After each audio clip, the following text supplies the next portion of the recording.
তুমি কি কোনো কাজ শুরু করার আগেই তা সবাইকে জানিয়ে দাও? তাহলে এই গল্পটা তোমার জন্য। সৌরভ একজন প্রাণবন্ত যুবক। বয়স কম হলেও ভবিষ্যৎ নিয়ে তার স্বপ্ন অনেক বড়। সে বিশ্বাস করে একদিন সে নিজের জায়গা নিজেই তৈরি করবে, নিজের পরিচয়ে পরিচিত হবে। অনেক ভাবনা চিন্তার পর সৌরভ একটা সিদ্ধান্ত নেয়। সে একটি রেস্টুরেন্ট ব্যবসা শুরু করবে। এই পরিকল্পনার কথা সে জানায় আত্মীয়-স্বজন, বন্ধুবান্ধব, এমনকি পাড়ার প্রতিবেশীদেরও। সবাই খুব খুশি হয়।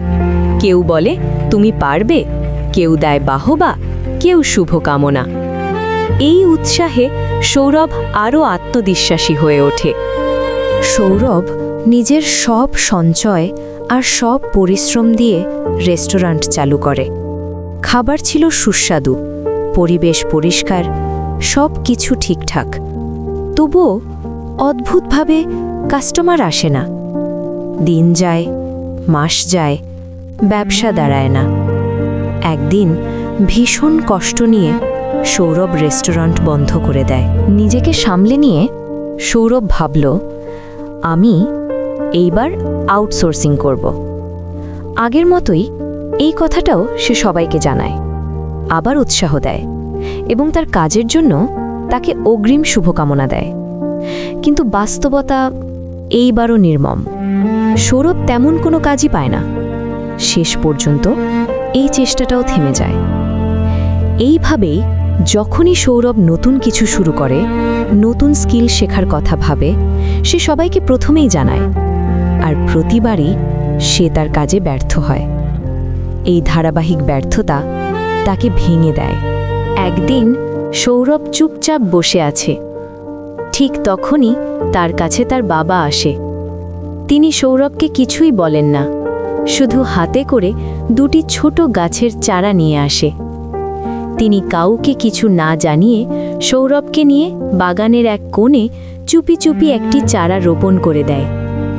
অন্য চারাটি নিয়ে তিনি আত্মীয় স্বজন, পাড়া প্রতিবেশী সবাইকে জানান এই গাছ কত দামি হবে, এই গাছ বড় হলে তিনি কত লাভবান হবেন ইত্যাদি।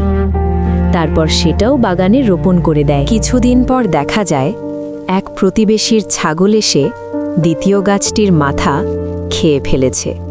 কিন্তু প্রথম গাছটির দিকে ছাগলটি তাকিয়েও দেখেনি। এরপর দেখা যায় প্রথম গাছটি দ্রুত বড় হতে থাকে, কিন্তু দ্বিতীয় গাছটি ছাগলের খাওয়ার কারণে ঠিকমতো বাড়তে পারে না।